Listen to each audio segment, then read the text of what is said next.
people call Christians hypocrites all the time. And I think that's because we have this legalistic view that we have to tell everybody you have to act perfectly and not sin. and then we end up sinning because we're human and we have a sinful nature until we can get rid of it. And then we're hypocrites. We are hypocrites, Yeah. Except those who are not legalists are not hypocrites, because we all admit, who understand grace, that we are still sinful and we're going to mess up. We will absolutely mess up and miss the mark. So it's the wrong gospel that's being presented to people, and that's why people are calling people hypocrites and saying, I don't want any part of that hypocrite. I don't want any part of it either. Yeah. Well, that's what I was telling Phil too at the table, because the biggest issue I've heard, even from my own friends growing up, that didn't want to accept Christianity, is the hypocrisy. That was literally like, that drove me away from church. If you hear like interviews with famous people and they're like, oh, do you go to church? They're like, oh, I used to. And they're like, oh, when was this? And they're like, oh, my father treated me like this. But in the church, he would act different. Right. It was that hypocrisy. That's how my family was growing up.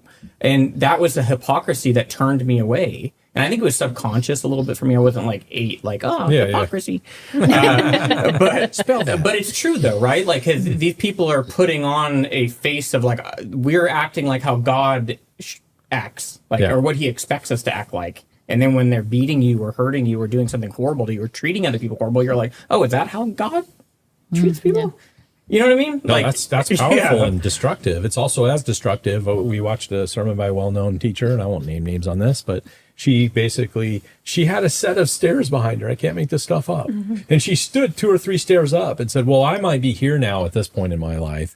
Of course, this lady, Kay Arthur, she's above me, because she's older and in faith more, and she's looking down on people as though and that's so destructive, because it's a different version of what you're talking about. It's not hypocrisy. It is kind of, if you knew, but what she's saying is that somehow by this obedience to some code or something, and by long living, she's raised herself to a higher level of righteousness, and that other people are above her.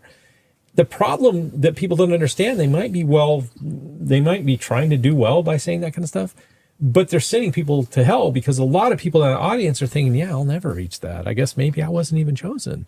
Instead of the truth, anybody preaching the gospel should stand up on a regular basis and admit their sins to the congregation.